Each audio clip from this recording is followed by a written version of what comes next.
کہ دیکھیں نا جی جس کا دل کرتا ہے میری پگڑی اچھال دی, میری عزت اچھال دی, مجھ پہ الزام لگا دیا. کیا ہوتا تھا ضیاء دور میں؟ اخبار کا پہلا صفحہ اور اس میں جو خبر پسند کی نہیں وہ نکال دیں. تو احتجاجاً صحافت نے کیا سیکھا؟ بلینک چھوڑ دیا تاکہ پڑھنے والے کو پتہ چلے کہ یہاں کوئی ایسی خبر تھی جو صاحب بہادر کو پسند نہیں آئی. ایک عمران خان صاحب نے نیریٹو دیا تھا کہ میں یونیکلی ڈفرینٹ ہوں, وہ سارٹ آف انریول کرتا گیا, کھلتا گیا عوام کے لیے. تو ایک تاثر ایسا دیا جاتا ہے کہ اب ہمیں یہ 3 لوزرز ہیں, انہی کے درمیان میں چننا ہے, اور ان میں سے ایک عمران خان صاحب بہتر ہے. عمران خان صاحب ذاتی طور پر اگر آپ مجھے کہیں کرپٹ ہیں, کرپٹ پریکٹس انہوں نے کی ہے, کوئی خرد برد کی ہے, کوئی جائیدادیں بنائی ہیں, جاگیریں بنائی ہیں, کوئی مال غبن کیا ہے, مجھے وہ نظر نہیں آیا. کیونکہ اگر ہوتا ایسا کچھ تو آپ کو عدت کیس نہ ڈالنا پڑتا, نہ اس کے کوئی محل نکلے, نہ اس کی کوئی پراپرٹیاں نکلی, نہ اس نے کوئی اربوں خربوں کا غبن کیا. اور ایسی میرا نہیں خیال عمران خان صاحب نے کبھی جیب میں پیسے بھی رکھے ہوں گے. نواز شریف صاحب آپ بڑے اچھے سیاستدان ہیں, لیکن دیکھیے نا آپ نے موروثیت کو مزید بڑھایا ہے. کرونا وائرس جیسی سازش کے اوپر جو ہمارے یہاں منجن بیچا گیا, کہیں اور اتنا بیچا گیا ہے؟ چاہے مذہب کے نام پر ہو, یہودی سازش کے نام پر ہو, امریکی سازش کے نام پر ہو, دماغ میں ایسی ویکسین کے ذریعے چپ ڈال جائے گی جس سے پتہ نہیں کیا ہو جائے گا. کہ 77 سال میں اتنا مسٹرسٹ بن گیا ہے طاقتور لوگوں کے لیے, چاہے وہ گورنمنٹ میں ہو, چاہے جوڈیشری میں, چاہے بیوروکریسی میں ہو, کہ کچھ بھی ہو جاتا ہے تو ہم کہتے ہیں جی نہ نکلے. میرا خیال ہے کہ اس وقت ملٹری اسٹیبلشمنٹ کے کھاتے میں وہ چیزیں بھی ڈال رہی ہیں جو انہوں نے سوچی بھی نہیں ہوتی. آپ حضرت مولانا فضل الرحمان جن کا میں بہت بڑا فین ہوں, آپ ان کو سنیں, آپ ایمان لے آئیں گے. نہیں, مولانا کے خلاف کوئی بات نہیں کرنی, زبان کاٹ دیتے ہیں. جناب عمران خان صاحب کو سنیں تو آپ کہیں گے ہی اسپیکنگ فرام ہارٹ. ہم ایک تصفیہ طلب ریاست کے باشندے ہیں, ایک ایسی ریاست جس کا ہندوستان اور پاکستان بھی فیصلہ کرنا ہے, ڈسپیوٹڈ. السلام علیکم, امید ہے آپ سب خیر خیریت سے ہوں گے. آج بڑے اسپیشل گیسٹ ہیں ہمارے ساتھ. آپ نے ان کی شکل پہ نہیں جانا, وہ لگتے ہی ینگ ہیں نہیں. 16-17 سال ان کو جرنلزم میں ہو گئے, اسکولوں میں پڑھاتے بھی رہے ہیں, ڈیجیٹل مارکیٹنگ کی انفارمیشن بھی شیئر کرتے ہیں. ہمارے پاس معروف جرنلسٹ ہیں اجمل جامی صاحب. سر آپ کا آنے کا بہت بہت شکریہ. Thank you sir. ٹھیک ہے, آپ کے دیکھنے والوں کو بھی السلام علیکم. وعلیکم السلام ان کی طرف سے. اجمل بھائی کو بلانے کے 2-3 مقصد تھے, اور ان کے پاس ٹائم کم ہوتا ہے, مصروف ہوتے ہیں, بھاگ رہے ہوتے ہیں. ابھی انٹرویو سے پہلے بھی جب بیٹھے ہوئے تھے نجی طور پر ان کو فون پہ فون آ رہے ہوتے ہیں. ظاہر ہے ایک جرنلسٹ ہیں, معروف ہے, بہت پرانے. جو انیشل سیدھے ہم گفتگو میں جائیں گے. ابھی پنجاب ڈیفیمیشن ایکٹ آیا ہے, تو حد تک کی عزت کا قانون, پتہ نہیں کس کی عزت, لیکن بہرحال وہ قانون تو آ گیا ہے. اس کا امپیکٹ کیا ہے؟ کیونکہ ہم آلریڈی اسیوم کرتے ہیں ایز آبزرور کہ جو آپ کا ٹی وی ہے وہ فیئرلی کنٹرولڈ میڈیم ہے, تو مزید ایسا قانون لانے کا کیا مقصد تھا؟ دیکھیے اس میں جو اس کی ڈیٹیلز ہیں وہ منظر عام پر تو آئی ہیں, لیکن ایک امید افزا بات یہ ہے کہ یہ چیلنج ہوا پڑا ہے عدالتوں میں. جس طریقے سے یہ پاس ہوا وہ اٹ سیلف بہت سسپیشنس کو جنم دیتا ہے کہ the governor of the province he was away, and in his absence جو قائم مقام گورنر ہوتے ہیں, جو اسپیکر پنجاب اسمبلی ہے, ان کے دستخطوں سے یہ جاری ہوا. تو پیپلز پارٹی کا جو یہاں رول تھا اس کے اوپر کئی کوسچن مارک ہے, کیونکہ پیپلز پارٹی ہمیشہ سے اس بات کا کریڈٹ لیتی ہے کہ وہ فریڈم آف ایکسپریشن ہو یا آزادی اظہار رائے یا انسانی حقوق کے علمبردار ایک ٹرو ڈیموکریٹک پارٹی ہے. تو اس سے بچنے کے لیے گورنر چھٹی بھیج دیا, اور وہ اس کے بیچ میں قائم مقام گورنر نے سائن کر دیے اور کہا جی ہماری مرضی سے تو ہوا نہیں ہے. تو یہ وہ ہم کہتے ہیں نا جی سجی وخا کے کھبی کرنا, میں بیسیکلی چور نہیں بیچے, ہاں سم تھنگ لائک دیٹ. تو سب سے پہلا تو ڈوبیس کام وہ ہوا. دوسرا اس کی ضرورت جو آپ کہہ رہے ہیں کہ جو کنونشنل میڈیا وہ تو آلریڈی کنٹرولڈ ہے سرٹن لاز کے اندر اور سرٹن پریشرس کے اندر. ہاں جی, وہ پریشر سے کنٹرولڈ ہے, قانون تو چلو. تو اس کی ضرورت یہاں اس لیے ہے جو مجھے سمجھ آئی ناقص رائے میں, کہ حد تک عزت کے قانون کے تحت ایک شخص نے اگر آپ کے بارے میں بات کی ہے اور آپ کو لگا کہ آپ نے یہ حد تک کی ہے, میری اس سے عزت نفس مجروح ہوئی ہے, یا آپ نے غلط بات کی ہے, غلط تبصرہ کیا, تو آپ کو سیدھا 30 لاکھ کا جرمانہ ہے جو ٹرائل شروع ہونے سے پہلے ہی ٹھوکا جا سکتا ہے.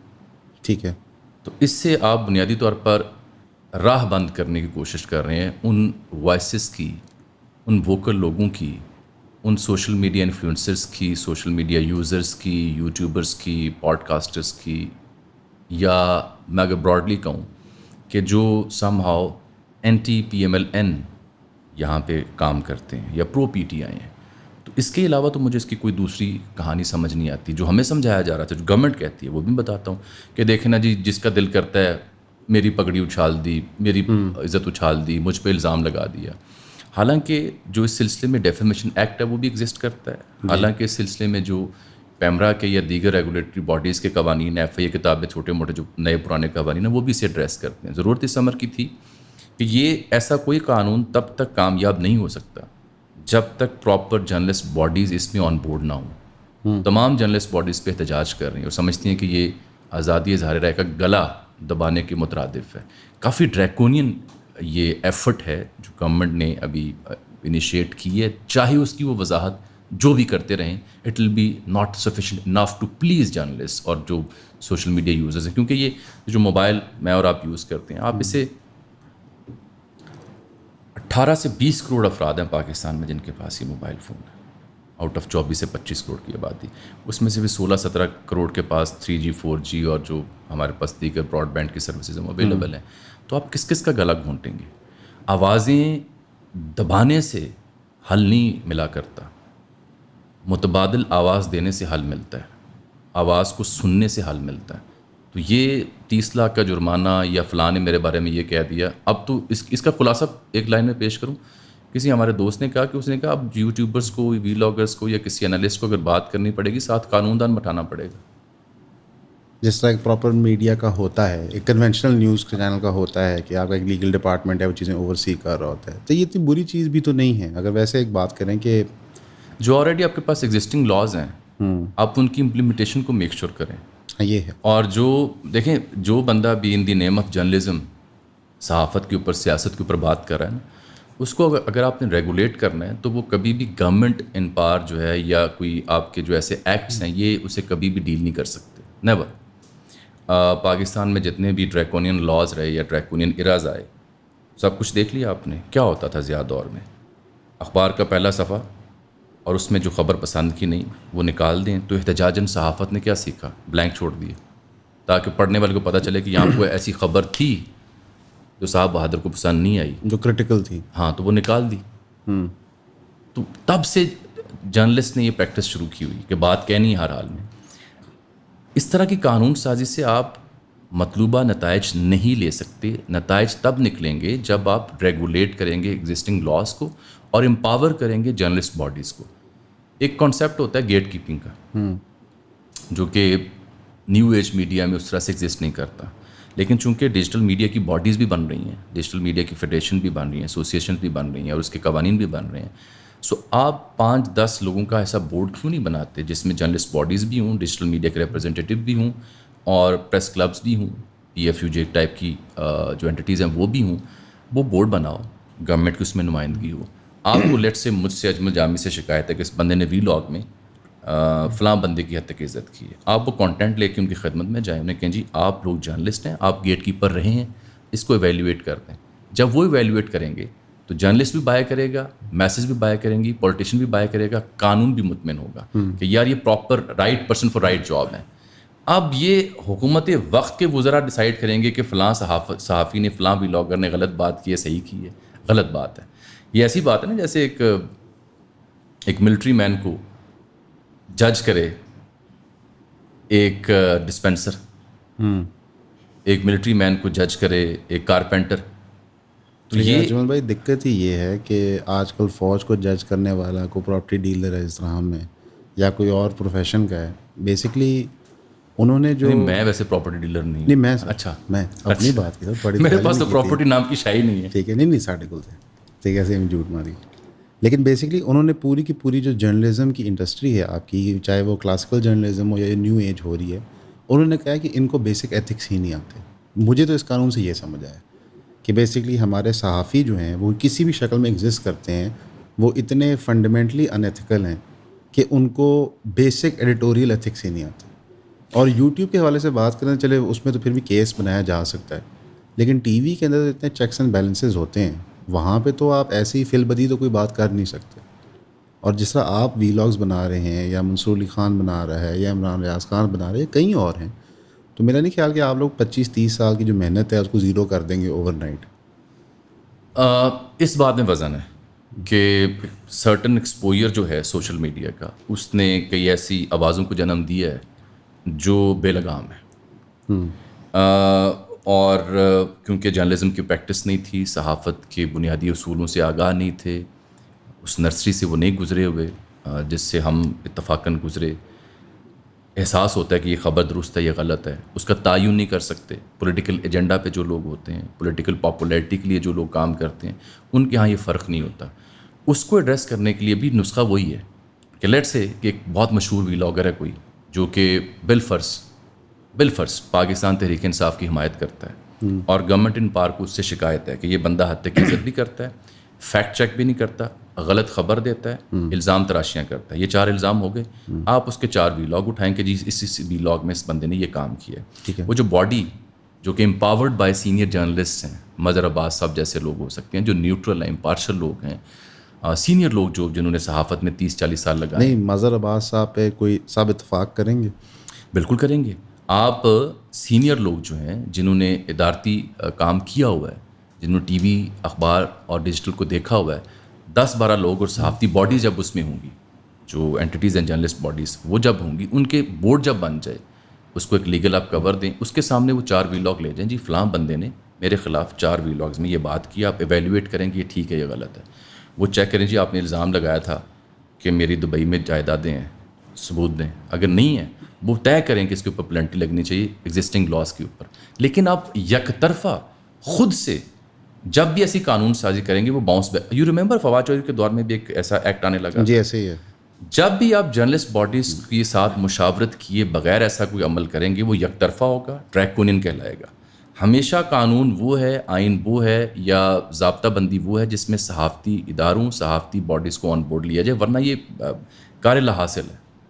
اب اس کے اندر ایک چیز یہ آتی ہے کہ ایک یہاں بھی بحث بنتی ہے کہ ہم نے پچھلے 15 سال میں دیکھا ہے کہ جرنلزم نے مین اسٹریم میں شفٹ ایک اور پرسپیکٹیو میں لیا ہے کہ اوپینین بیسڈ جرنلزم کو زیادہ مقبولیت ملی ہے as opposed to neutral fact based journalism. یہ تو ہم نے اکراس دا بورڈ دیکھا ہے.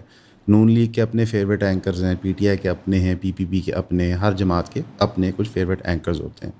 اور آپ نے مظہر عباس صاحب کا نام خود لے لیا، لیکن اس طرح کی آوازیں بہت کم ہو گئی ہیں جو ریلیٹیولی نیوٹرل رہتے ہیں. اگر یہ چیز ہم انڈیا میں بھی دیکھیں تو وہاں بھی سچ ہے، چاہے وہ آپ ارنب گوسوامی دیکھ لیں، یہ پورا ورچوئل گودی میڈیا کا ٹیک اوور ہے، اور پھر رویش کمار ایک علیحدہ ہی 1.5 انچ کی مسجد بنا کے بیٹھا ہوا ہے. اس چیز کے اندر جہاں پہ میڈیا اٹ سیلف اتنا پولرائز ہو گیا اور اوپینین بیسڈ جرنلزم بک رہی ہے، تو آپ کیسے اس پہ قدغن لگا سکتے ہیں یا اس کو بند کر سکتے ہیں؟ یہ تو میں نے آپ سے پہلے گفتگو میں کہا نا کہ آوازیں آپ بند نہیں کر سکتے، لیکن چونکہ آپ ڈیٹیل میں گئے تو میں نے کہا کہ سولوشن ہی ڈھونڈنا ہے، تو پھر یہ سولوشن اگر آپ نے واقعی کوئی ضابطہ لگانا ہے. ادروائز جس ایج میں ہم آ چکے ہیں، جو اس کا ایکسپوجر ہے، اس میں آوازیں بند نہیں ہو سکتی. آپ نے خود انڈیا کی مثال دی ہے، راٹھی کے اکیلے کے ویلاگز نے بھارتیہ جنتا پارٹی کا انفلوئنس کیا نا، وہ 400 پار کرنا چاہ رہا تھا لیکن نہیں ہوا. خیر اس کے کچھ اور فیکٹرز بھی ہیں. انڈین نیشنل کانگریس کا جو الائنس تھا انڈیا والا، انہوں نے بہت deep down into the roots گئے ہیں، وہ کانسٹیٹوئنسی ٹو کانسٹیٹوئنسی گئے ہیں. یہ لوگ رلائے کر رہے تھے اپنے نیتا گیری کے اوپر کہ راج ناتھ اگر نکلا ہے، مودی جی نکلا ہے، آدتیہ یوگی ناتھ اگر نکلا ہے تو بڑے بڑے میسج سے انہوں نے بڑی ریلیاں کر کے ہم کور کر لیں. They thought that will be enough. But India جو الائنس ہے اس نے they went into the pockets ایسے ہی ڈیپ ڈاؤن کہ انہوں نے وہ اپروچ نہیں لگائی میگا اسکیل والی. That is another reason. یہ کنٹرول نہیں ہو سکتا. اور جو اوپینین کی آپ نے بات کی، اس میں بھی 2 آراء ہیں کہ اوپینین رکھنے کا حق ہے ایک شخص کو اور اس اوپینین کو ایکسپریس کرنے کا بھی حق ہے ایک شخص کو. ٹھیک ہے. دوسری رائے یہ ہے نہیں صاحب اگر آپ صحافی ہیں تو آپ کو اوپینین بیلنس رکھنی چاہیے. یہ رائے ختم ہوتی جا رہی ہے. یہ تھوڑا اولڈ اسکول تھا. انفارچونیٹلی اور فارچونیٹلی جو ماڈرن ہمارا اس وقت جدید جو طرز صحافت ہے یا ایکسپوجر ٹو سوشل میڈیا ہے یا پولیٹیکل لینڈسکیپ کا جو نیریٹو ہے، اس میں اب سیلیبل اور نان سیلیبل بحث کی وجہ سے you are force to be or suppose to be or left with no other option than to be someone who is having an opinion. آپ اوپینین سرٹن کے بغیر کس کو اٹریکٹ کریں گے؟ آپ مجھے بتائیں. ایک بندہ ہے جو پرو پی ٹی بات کرتا ہے، ایک بندہ ہے جو پرو پی ایم ایل این بات کرتا ہے. دونوں کو اپنی اپنی کلاس مل گئی. اب نیوٹرل بات کرنے والے کو سننے والے کتنے ہیں؟ بہت تھوڑے ہوں گے. مثال کے طور پہ میں کہوں جی دیکھیں عمران خان صاحب نے جو یہ اقدامات کیے، جب انہوں نے دہشت گردوں کو بسانے کی کوشش کی یا ان سے پیس ٹروس کرنے کی کوشش کی، تو میرا خیال ہے وہ غلط تھا. تو امیجیٹلی لوگ کہیں گے یہ پٹواری ہے. امیجیٹلی لوگ کہیں گے پٹواری ہے. اگر میں کہوں کہ عمران خان صاحب نے جو بزدار صاحب کو لگایا وہ فلاں مجبوری کی وجہ سے لگایا، ٹھیک ہے، تو وہ کہیں گے جی یہ پٹواری ہے. اگر میں کہوں دیکھیں نا نواز شریف صاحب آپ بڑے اچھے سیاستدان ہیں لیکن دیکھیے نا آپ نے موروثیت کو مزید بڑھایا ہے, وہ کہیں گے یوتھی ہے. اس طرح ہو جاتا ہے. حالانکہ میں انتہائی نفیس الفاظ میں یہ تنقید کر رہا ہوں. ہاں تو آپ کے لیے وہ جو ان بٹوین والی بات تھی جو صحافی کا کام ہوتا تھا کہ اس نے صحافی کا کام کیا تھا, معلومات دینی ہے, صحافت کرنی ہے, خبر دینی ہے, اور وہ شاید دینی ہے جس کے بارے میں معلومات نہیں ہے لوگوں کے پاس, اس نے وہ فیکٹ لے کے آنے انویسٹیگیٹو جرنلزم اس کو ہم کہتے ہیں کائنڈ. لیکن اوور آل صحافی نے خبر دینی ہے. ٹھیک ہے. جب صحافی تجزیہ کرے گا تو اس سے پہلے وہ معلومات دے گا, معلومات کے اوپر تجزیہ دے گا. کہ جیسے آپ کہہ سکتے ہیں کہ جی آج کی جو سپریم کورٹ کی کارروائی دیکھ کے آپ کو کیا لگتا ہے پی ٹی آئی کو مخصوص نشستیں ملیں گی یا نہیں ملیں گی؟ تو صحافی جو ہے وہ پہلے بتائے گا کہ کورٹ میں ہوا کیا, کس جج صاحب نے کیا رائے رکھی, کیا سوال پوچھے, کیا ریمارکس دیے, وکلا نے کیا بات کی, کیا نہیں کی. پھر وہ کہے گا کہ میں چونکہ کورٹ بیٹ رپورٹر ہوں تو میں نے دیکھا وکلا اس طرح سے ایڈریس نہیں کر سکے, اور ڈومیننٹ حصہ جو تھا فل کورٹ کا وہ اس نقطے پہ تھا کہ نہیں ان کو سیٹیں نہیں ملتی. سو اس معلومات کے بعد میں اس نتیجے پہ پہنچا ہوں کہ شاید پی ٹی آئی کے لیے مخصوص نشست کا حصول مشکل ہو جائے. یہ تھا اصل کام. لیکن اب کیا ہوگا؟ اب یہ ہوگا جسٹس ادر من اللہ نے سب کی بولتی بند کر دی. ٹھیک, کس کی نقل اتار رہے ہیں, چھوڑے نا جی. اچھا اب دوسرا کیا کہے گا؟ قاضی فائز عیسیٰ جناب چیف جسٹس نے محترم پی ٹی آئی کے وکلا کو لاجواب کر دیا, بے بس ہو گئے. ٹھیک ہے, اب اگر میں نے اس طرح سا کام کرنا ہے تو میں اس طرح کام اس لیے کر رہا ہوں کہ مجھے پتہ ہے میری پاکٹس کہاں ہیں, سمجھ گیا, میرا ایریا کہاں ہے. تو میں اپنے ایریے کو, اپنی پاکٹ کو ایڈریس کرنے کے لیے یہ والا اسلوب آپٹ کر رہا ہوں. لیکن ابھی بھی لوگ ہیں جو کوشش کرتے ہیں کہ فیکٹ بیس جرنلزم کر سکیں. فیکٹ چیک کا اگر آپ ایک انسٹیٹیوٹ کو یا اس فیکٹر کو امپاور کر دیں دیٹ ول بی سفیشینٹ انف. آپ دیکھیں بڑے ادارے جو ہیں ٹی وی کے نام بھی لیے جا سکتے ہیں, جیو وغیرہ, یا کوئی صحافی ہیں یہاں پہ ہمارے لاہور میں خالد خٹک صاحب ہیں, اعزاز سید بھی ہیں, کئی لوگ ہیں جو فیکٹ چیک کے اوپر کام کر رہے ہیں. آئی تھنک اگر آپ کے سننے والے جو ینگ جرنلسٹ ہیں اگر وہ مجھ سے سچ بات پوچھنا چاہیں تو فیکٹ چیک کی جو ڈومین ہے یہ بہت کھلی ڈومین ہے, اس میں بڑا مارجن ہے. ایسے ہی فیکٹ چیک کے نام پہ آپ حامد میر صاحب کو بھی چیک کر سکتے ہیں, فیکٹ چیک کی بنیاد پہ آپ خواجہ آصف کو بھی چیک کر سکتے ہیں, شہباز شریف کو بھی, عمران خان صاحب کو بھی. اب جب پی ٹی آئی کہہ رہی تھی عزم استحکام آپریشن, ہم تو ہمیشہ سے ملٹری آپریشن کے خلاف رہے ہیں, تو فیکٹ چیک کرنے والے لوگوں نے عمران خان صاحب کے وہ والے کلپس لے آئے جہاں پہ وہ حمایتی بھی تھے, آپریشنس کی کامیابیاں گنوا رہے تھے, اور جہاں پہ وہ کنفیس کر رہے تھے کہ 40-50 ہزار لوگوں کو ہم نے بسایا ان علاقوں میں, ان میں سے 5-6 ہزار جو تھے وہ ہارڈ کور ٹیررسٹ بھی تھے جن کو ہم نے ٹروس کے ذریعے ان کو بسانے کی کوشش کی. کیا نکلا مجھے معلوم نہیں ہے. تو یہ ہے فیکٹ چیک کی بیس جو فیلڈ ہے وہ اوپن ہے.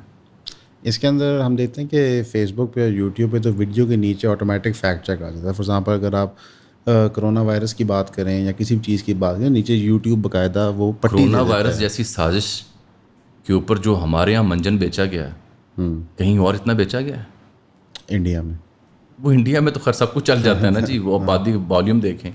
لیکن جتنا منجن یہاں بیچا گیا, چاہے مذہب کے نام پر ہو, یہودی سازش کے نام پر ہو, امریکی سازش کے نام پر ہو, دماغ میں ایسی ویکسین کے ذریعے چپ ڈل جائے گی جس سے پتہ نہیں کیا ہو جائے گا. السلام علیکم. ایون کا ساتھ دینے کا بہت شکریہ. اب ہماری جو ممبرشپ ہے وہ 3000 روپیز کی ہوگی, اور اس ممبرشپ میں آپ کو ایک پرائیویٹ ہمارا زوم سیشن ہوتا ہے ویکلی, اس میں آپ شامل ہو سکتے ہیں. اور ساتھ ہی ساتھ ہم اس کے اندر آپ کو ٹاپ پرائیورٹی دیں گے ہمارے نئے شو کے لیے, جس کا نام ہے Q&A with TMA. اس میں کویشچن آنسر سیشن ہوگا طارق منیر احمد صاحب کے ساتھ, اور جو ممبرز ہوں گے پیڈ ممبرز ان کے سوالوں کو ہائیسٹ پرائیورٹی ہوگی اوبیسلی.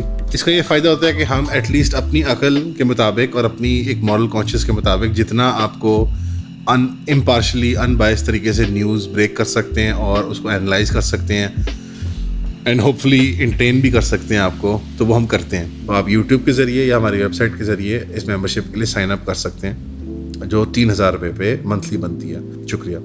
اصل میں یہ ایک بہت انفارچونیٹ ریالٹی ہے کہ 77 سال میں اتنا مسٹرسٹ بن گیا ہے طاقتور لوگوں کے لیے, چاہے وہ گورنمنٹ میں ہو, چاہے جوڈیشری میں, چاہے بیوروکریسی میں ہو, کہ کچھ بھی ہو جاتا ہے تو ہم کہتے ہیں جی نہ نکرائے. میرا خیال ہے کہ اس وقت ملٹری اسٹیبلشمنٹ کے کھاتے میں وہ چیزیں بھی ڈال رہی ہیں جو انہوں نے سوچی بھی نہیں ہوتی. مثلا کہ یہاں پہ کوئی چیز ہے تو وہ بھی انہی کھاتے میں فٹ ہو جاتی ہے. کرونا وائرس کا بھی ایسے ہی تھا کہ 77 سال سے نہ ہمارے ملک میں جمہوریت کا تسلسل ہے, نہ سویلین گورنمنٹس کے پاس کوئی اختیار ہوتا ہے. مثلاً کہ عمران خان صاحب اور ان کی پی ٹی آئی والے جماعت والے جتنی بھی باتیں کر رہے ہوتے ہیں تو آپ ساتھ ہنس بھی رہے ہوتے ہیں کہ جناب اقتدار تو آپ کے پاس تھا کوئی نہیں, آپ نے کون سے TTP والے بسائے تھے؟ اس وقت کی ملٹری اسٹیبلشمنٹ نے فیصلہ کیا کہ یہ ہونا ہے. ایون کہ جو ابھی آپریشن کی پلاننگ ہو رہی ہے, ایک آرڈر آیا ہے سارے کریں جی ٹھیک ہے, لیکن اس میں علی امین گنڈا پور صاحب کا بڑا عجیب سا رول ہے. وہ اس میٹنگ میں بھی بیٹھتے ہیں, دعا بھی کرتے ہیں, پھر خان صاحب کو ملنے جاتے ہیں, باہر آئے کہتے ہیں مجھے تو پتہ نہیں ہو کیا رہا. لگتا ہے آپ نے مجھے سنا ہے کل پرسوں.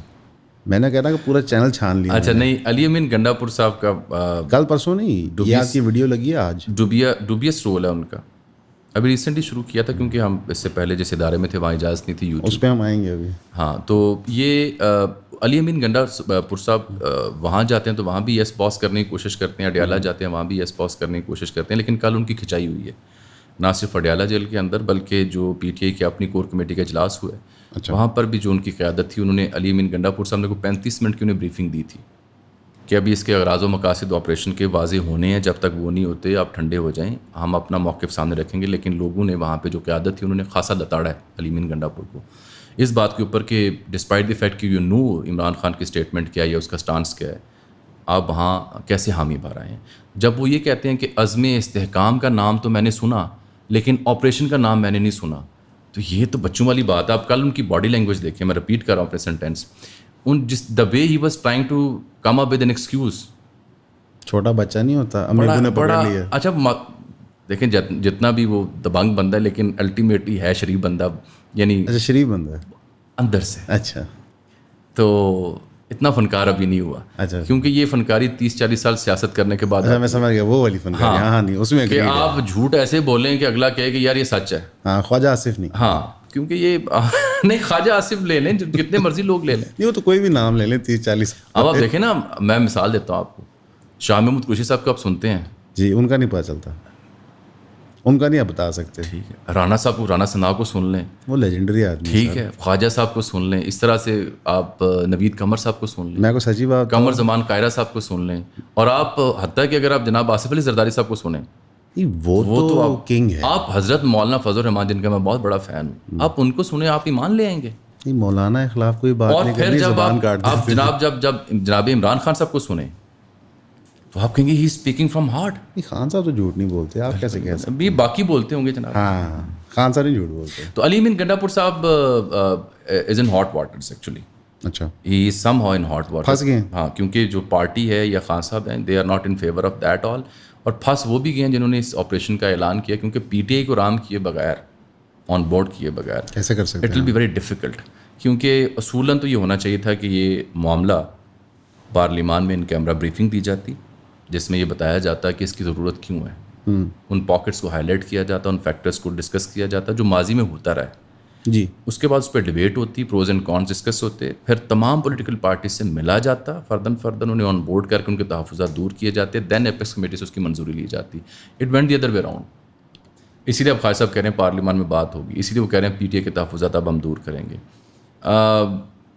پاکستان جیسے ملک میں اگر میں یہ کہوں کہ آپریشن کی ضرورت نہیں ہوتی ہے. نہیں یہ اگلا میرا سوال تھا کہ ہم نے ریسنٹلی ویلاگ بنایا تھا, 16 آپریشن ہوئے ہیں KPK میں. جی, یہ جنرل مشرف کے دور سے شروع ہوتے ہیں. سن 2007 سے شروع ہو. نہیں, مشرف صاحب کے دور میں بھی 1-2 آپریشنز تھے, جی وہ 3-4 تھے, 6 اور 7 میں ہوئے تھے. یہ تو وہ ہیں جو ڈکلیئرڈ ہیں, جو ڈبیٹ ہوئے تھے. انڈکلیئرڈ تو جو بھی ہوتا ہے ہوئے. IBOs تو جاری رہتے ہیں پورا جی سال. وہ ہوتا ہے. یہ جو 16-17 آپریشن ہوئے ہیں یہ سیم 4 بلیجرنٹ کے خلاف ہوئے ہیں یا مخالفین کے خلاف. TTP, القاعدہ, داعش, ازبیکی مجاہدین جو یہاں پہ ہیں, اور آج تک ہم ان کو کمپلیٹلی ڈیفیٹ نہیں کر پائے. ہم نے بیچ میں ان کو ریپاپولیٹ بھی کیا اسٹریٹجک ڈیپس کے نام پہ, ہم نے دوبارہ آپریشن. نہیں, ڈیفیٹ سے آپ کی مراد کیا؟ یہی تو ہم پوچھنا چاہتے ہیں. نہیں بات سنیں, سرکار ڈیفیٹ کیا ہماری ٹیریٹری میں کچھ ایسے علاقے تھے جو نو گوریا بن چکے تھے؟ وہ تو ابھی بھی ہیں. نہیں اب نہیں ہے. نہیں میرے خاص تو ابھی نہیں اب نہیں ہے. نہیں سویلین کی تو سارا ہی پاکستان نو گو ایریا. نہیں واقعی نہیں ہے. پاکستان کی ٹیریٹری میں کچھ ایسے علاقے تھے جو نو گو ایریا تھے. آپ کو یاد ہے سوات تک کان پہنچے تھے, اسلام آباد کی پہاڑیوں پر آنے کی دہشت گرد بات کرتے تھے. تو جب یہ صورتحال ہو تو پھر کیا انہیں پش بیک کرنا چاہیے ایک اسٹیٹ کو, ایک نیوکلیر پارک کو, ایک سب سے بڑی آرمی کو, یا نہیں کرنا چاہیے؟ آپریشن کیا شری لنکا میں نہیں ہوا؟ آپریشنس کیا انڈیا میں نہیں ہوئے؟ انڈیا میں بھی. آپریشنس کیا باقی ممالک میں نہیں ہوتے ایسے ملٹری اسٹریٹجک آپریشن؟ لیکن وہاں پہ میں ایک اس میں تفریق کرنا چاہوں گا. ٹامل ٹائگرز کو وائپ آؤٹ کیا, اس میں انڈیا نے بھی رول پلے کیا, پاکستان نے بھی. پاکستان کا بڑا امپورٹنٹ رول تھا. انہوں نے ورچولی ٹامل پاپولیشن کو ایتھنک کلینز کیا. انڈیا کے اندر منی پور وائلنس جو بھی ریسنٹلی ہوا تھا اس کو کنٹرول کرنے کے لیے انہوں نے وہاں پہ ایتھنک کلینزنگ کی، لداخ میں کی اور مقبوضہ کشمیر میں کر رہے ہیں. یہاں پہ ہم ایتھنک کلینزنگ نہیں کرتے، ہمارے اپنے لوگ ہیں نا، مخالفین نہیں ہیں. اور دقت یہاں پہ آتی ہے کہ کوئی بندہ یہ نہیں بتاتا کہ یہ آئے کہاں سے. لائک میں آپ سے سوال پوچھتا ہوں بھائی، کہاں سے آتے ہیں ٹی ٹی پی کون ہے، کس نے یہ بنایا؟ کہاں سے ٹرینڈ ہوتے ہیں؟ یہ ٹی ٹی پی بنائی کس نے؟ ہوتا کیا ہے کہ جب گھر کا بڑا غلطی کرتا ہے تو وہ پاکستان میں اسیوم کیا جاتا ہے کہ اس نے غلطی کر لی ہے، اب وہ اس کا حل ڈھونڈ رہا ہے، یہ تسلیم ہے غلطی ماضی کی ہماری غلطیاں، چاہے وہ انڈین افیئرس کو ڈیل کرنے والی ہوں، ٹھیک ہے، چاہے ملک میں سیاسی جماعتوں کو ڈیل کرنے کے لیے سرٹن ریلیجیس پاورز کو امپاور کرنا ہو، بے شک، چاہے افغانستان کے مدعے پر ہماری اسٹریٹجک مووز ہوں، ان کے فال آؤٹس ہیں. ٹھیک ہے. اور ان کے فال آؤٹس کے نتیجے میں جب وہ ان ایڈریسڈ ان انٹرٹینڈ رہے تو وہ یہی کام کر سکتے تھے جو کر رہے تھے. ظاہر ہے. اور پھر مین وائل انہیں ان تمام فورسز نے اپروچ کر کے اوور ویلمنگلی اکوپڈ کیا فار دیئر اون پرپسز. ایسے ہی ویکیوم کے اندر یہ ہوتا ہے. ایگزیکٹلی. ہماری اسٹیٹ کا فیلئر یہ ہے کہ ان لوگوں کو ان ایڈریس چھوڑا گیا، اور جو اپنی ماضی کی غلطیاں تھیں ان کو فکس کرنے کی بجائے یا ان کو ٹریک پہ لانے کی بجائے آپ نے ان اٹینڈڈ چھوڑا، جس کا فائدہ پھر دیگر فورسز نے لیا. یہ بیٹر ریئلٹیز ہیں. نہیں ریئلٹی رو نے لیا، سی آئی اے نے لیا، ایران نے لیا. اب پاکستان جب سے امارات آئی ہے وہاں پہ، امارت اسلامیہ، پاکستان وہاں پہ کیا کہہ رہا ہے؟ یہی کہہ رہا ہے جناب آپ کے یہاں اتنے لوگ ہیں جو یہاں آتے جاتے ہیں، کراس بارڈر ٹیررزم میں ملوث ہیں، ان کو کچھ کیجیے. بار بار بتایا گیا.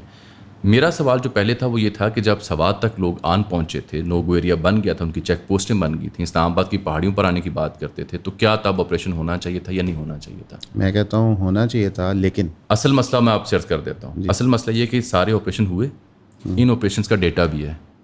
اتنے جوان شہید ہوئے، اتنے افسر شہید ہوئے، اتنے دہشت گرد مارے گئے، اور وہ علاقے کلیئر، کیا نارتھ وزستان اور ساؤتھ وزستان کلیئر ہوئے؟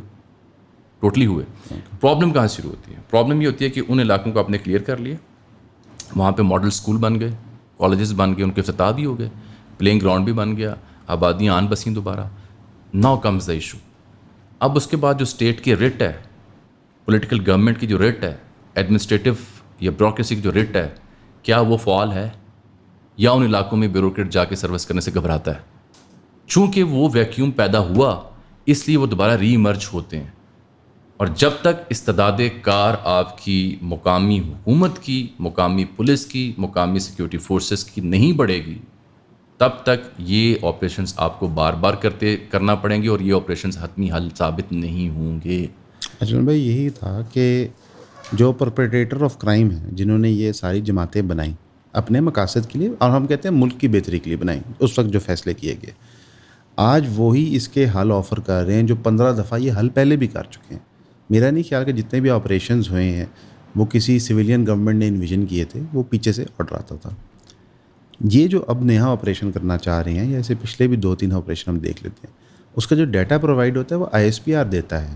جرنلزم نہیں اجازت وہاں پہ کرنے کی، لیکن وہاں کے جو سیاستدان ہیں، جس میں ایک نام ہے محسن داوڑ، علی وزیر ہو گیا، یا PTM کی جماعت ہے، منظور پشتین کی ہو گئی، جو ان کے تحفظات ہیں، جو گفتگو کرتے ہیں، ابھی ہم مین اسٹریم سیاسی جماعتوں سے ہٹ کے ہیں. ان کا تو چلو ہم کہتے ہیں کہ وہ تو بنی ہی اسٹیبلشمنٹ کے کاموں کے لیے ہوتی ہے، آج تم کل میں. وہ یہ کہتی ہیں کہ وہاں پہ جب آپ آپریشن کرتے ہیں اور آپ کہتے ہیں ہم نے 10,000 دہشت گرد مار دی، وہ 10,000 دہشت گرد نہیں ہوتے، 2-3 ہزار دہشت گرد ہوتے ہیں، 6-7-8 ہزار آپ سویلین مار رہے ہوتے ہیں. Collateral damage. بالکل، اس میں کوئی شک دو رائے نہیں کہ جنگ میں کولیٹرل ڈیمیج ہوتا ہے، لیکن ان پاپولیشنز کو آپ سسٹم سے اتنا دور کر دیتے ہیں کولیٹرل ڈیمیج کر کے کہ وہ جا کے پھر انہی تنظیموں میں شامل ہوتے ہیں. ریئیکشن میں ظاہر ہے. اب آپ نے نارتھ اور ساؤتھ وزیرستان کلیئر کر دیا، گھر بھی بنا دی، جو محسن داوڑ نے کہا، گھر بھی بنے، دکانیں بھی بنی، ری پاپولیٹ بھی ہو گیا. آپ نے کیا اس پاپولیشن کو ریئیکشن سے بچانے کے لیے انہیں امپاور کیا؟ کوئی انڈسٹری، کوئی اسکل، کوئی ایجوکیشن سیٹ ایسا لگایا کہ وہ ادھر جانے کی بجائے ادھر راغب ہوں؟ یہی بات، پورے بلوچستان کا مسئلہ کیا ہے؟ یہی ہے بلوچستان کی دقت ہی یہ ہے کہ پورے بلوچستان اتنا واسٹ لینڈ، ابھی ہم اس پوڈ کاسٹ سے پہلے اس کی بات کرتے، وہاں مسئلہ کیا ہے؟ 1.5 کروڑ آبادی ہے مر کے، اور اس کی میجورٹی کوئٹہ میں رہ رہی ہے. باقی دور دور شہر ہیں. کئی ڈسٹرکٹس تو ایسے ہیں کہ آپ صبح اگر وہاں سے DC چلے تو شام تک اس کے دوسرے کارنر تک نہیں پہنچ سکتا. ایسے ہی ہے. بھلے آپ بتا رہے تھے گوادر سے اگر جانا ہو کوئٹہ، تو آپ ایک ہیلی میں 1 فلائی میں نہیں جا سکتے.